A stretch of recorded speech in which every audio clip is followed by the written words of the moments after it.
Glória a Deus, louvado seja o nome do Senhor Jesus Cristo. E pastor, muito obrigado. Eu vim aqui para dar o nosso apoio, participar do culto, cultuar a Deus. Mas o pastor me deu este privilégio, a honra de trazer e ministrar a palavra de Deus para os irmãos, no qual me sinto muito honrado por esta oportunidade. E não posso desperdiçar esta oportunidade que o Senhor nos dá nesta noite. Eu queria compartilhar com os irmãos no livro de Neemias, no capítulo 6. Aleluia. No capítulo 6, a partir do versículo 10. Neemias capítulo 6, e versículo 10 ao 13, e terminamos com o versículo 16. Estou também muito feliz de ver muitos irmãos aqui. Muitos de vocês, há pessoas novas, estamos felizes. Essa comunhão é linda. É uma bênção de Deus. Não importa se é espanhol, brasileiro ou americano, importa que nós somos todos um povo de Deus. Diz-nos assim a palavra de Deus. E entrando eu em casa de Semaías, filho de Delaías, o filho de Meetabel, que estava encerrado, o preso, disse ele: vamos juntamente à casa de Deus, ao meio do templo, e fechemos as portas do templo, porque virão matar-te. Sim, de noite virão matar-te. Porém, eu disse, Neemias, um homem como eu fugiria, e quem há como eu que entre no templo e viva? De maneira nenhuma entrarei.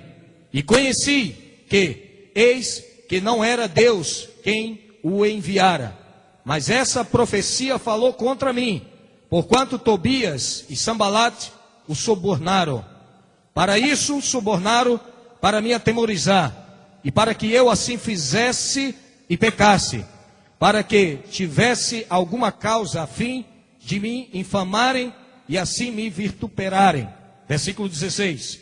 E sucedeu que, ouvindo todos os nossos inimigos, temeram todos os gentios que haviam em roda de nós, e abateram-se muito em seus próprios olhos, porque reconheceram que o nosso Deus fizera esta obra. Amém. Glória a Deus, louvado seja o nome do Senhor Jesus Cristo.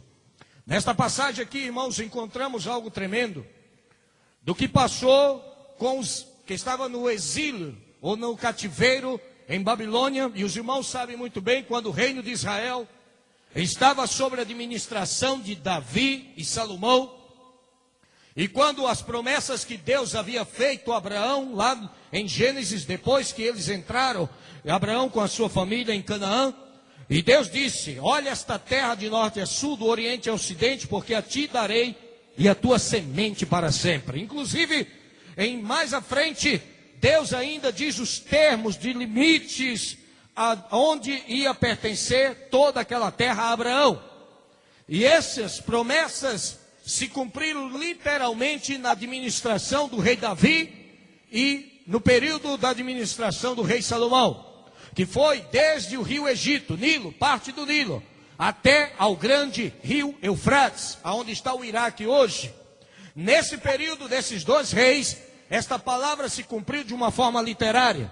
Em Jeremias, vemos em Ezequiel os termos também de Deus dizendo para o seu povo sobre as fronteiras, aonde Israel tem direito de posse e de herança dado por Deus.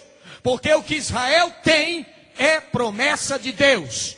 Não foi o homem que prometeu a Abraão, não foi nenhum rei de uma potência grande da época como o Egito e outras potências que surgiram após os egípcios que prometeram a Abraão. A promessa veio direto do céu, direto de Deus para Abraão. E essa promessa tem que se cumprir, mesmo apesar que os homens têm cortado parte do território aos filhos de Israel. Mas um dia, o rei, o Messias, o Jesus Cristo que nós servimos, virá e fará com que esta promessa seja concretizada e realizada, para que o seu povo glorifique ao nome do Senhor.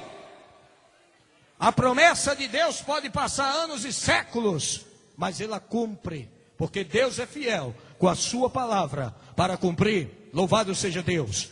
Após a divisão das duas tribos, e eu estive analisando essa fase que os filhos de Israel, que era composta de 12 tribos, houve uma divisão, houve uma divisão entre as tribos, do qual duas permaneceram fiéis à casa de Davi. 10 seguiram e fundaram o chamado Reino do Norte. E o Reino do Sul, sob a administração de Judá, era uma lâmpada e uma luz da casa de Davi. E ali permaneceu durante séculos se passaram. O Reino do Norte se destruiu quando os iraquianos, liderado por Sinaqueribe e Sargão, entraram lá e levaram as 10 tribos, e quando levaram, ficou algumas pessoas lá. Depois retornaram, quando esses tribos se misturaram com os assírios, retornaram a Samaria, e neste lugar chamado Samaria, repovoaram este lugar, e foi daí que se levantou os samaritanos. Os samaritanos tinham um problema em comum, que é se visto hoje em muitos lugares, e por que não dizer em muitas igrejas. Quando os filhos de Judá estavam sendo visitados por Deus, quando a bênção de Deus caía por meio dos reis que temiam o Senhor, como o rei Josias e o rei Joás e tantos outros que levantaram, a bênção de Deus caía sobre eles, e os samaritanos batiam na porta dos judeus e diziam: nós somos teus irmãos e queremos compartilhar da bênção e da promessa que Deus está cumprindo na vida de vocês. Quando vinha a luta, quando vinham os exércitos inimigos, quando vinham as dificuldades, os samaritanos então fugiam, desapareciam e negavam-se, dizendo: nós não conhecemos este povo, nós não temos filiação nenhuma com esta nação de Judá. E por causa disso se criou um rixa entre esses dois povos. Depois de passar-se anos, veio Nabucodonosor e levou cativos os filhos de Judá, do qual entre eles estavam os 4 jovens, Ananias, Azarias, Misael e Daniel, do qual foram postos em cargos do alto escalão do governo da Babilônia, que era a maior potência daquela época. Deus honrou estes moços, Deus honrou a vida deles lá e abençoou o seu povo durante o período do cativeiro. 70 anos estavam lá naquele lugar, mas havia uma promessa feita de Deus por meio do profeta Isaías, que Deus ia levantar um rei por nome Ciro, e Deus disse: Ciro, o meu servo, por meio dele sairá um decreto que virá para que todo o povo retorne ao seu lugar de origem. Quando a Babilônia entrou em Judá, o templo construído por Salomão, que levou 7 anos para ser construído, um resplendor de templo. Não havia arquitetura, nem mesmo as pirâmides eram tão bonitas, tão bem trabalhadas, tão bem arquitetadas como foi o templo de Salomão. Havia riqueza espalhada, e o ouro foi um metal comum, vamos dizer assim, muito produzido na sua época, que diz a Bíblia que a prata perdeu o valor. Mas com a invasão babilônica, levaram-se tudo, destruíram.